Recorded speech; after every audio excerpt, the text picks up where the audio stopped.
U.S. military C-17 aircraft began flying detained migrants out of the country on Friday, following orders from President Donald Trump, as the Pentagon prepared to send more troops to the southern border, including from the Army's elite 82nd Airborne Division.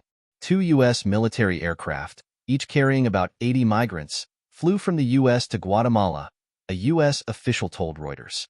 Guatemala and the United States are committed to putting an end to illegal migration and strengthening border security, starting with 2 flights today, the State Department said. In the past, U.S. military aircraft have been used to relocate individuals from one country to another, like during the U.S. withdrawal from Afghanistan in 2021. This was the first time in recent memory that U.S. military aircraft were being used to fly migrants out of the U.S., one official said. Trump, in his first day in office, declared illegal immigration a national emergency, tasking the U.S. military with aiding border security, issuing a broad ban on asylum, and taking steps to restrict citizenship for children born on American soil. His January 20th executive order instructed the Pentagon to send as many troops as necessary to obtain complete operational control of the southern border of the United States.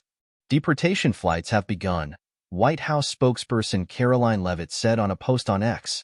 The Pentagon has said that the U.S. military would provide flights for the deportations of more than 5,000 immigrants held by U.S. authorities in El Paso, Texas, and San Diego, California. Earlier this week, the Trump administration said the U.S. military would be sending 1,500 additional active duty troops to the border with Mexico. U.S. officials told Reuters that the military was preparing to send a second wave of troops to the border with Mexico as early as next week, which would likely include troops from the 82nd Airborne. The official said the additional troops could number in the thousands, but a formal decision had not been made.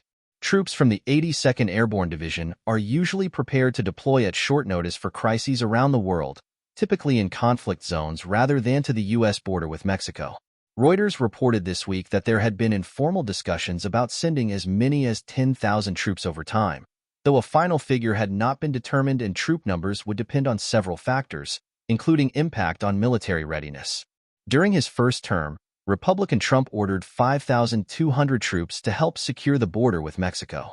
Democratic former President Joe Biden deployed active duty troops to the border as well. Reporting by Idris Ali and Phil Stewart. Additional reporting by Simon Lewis. Editing by Bill Burkrot, Philippa Fletcher, and David Gregorio.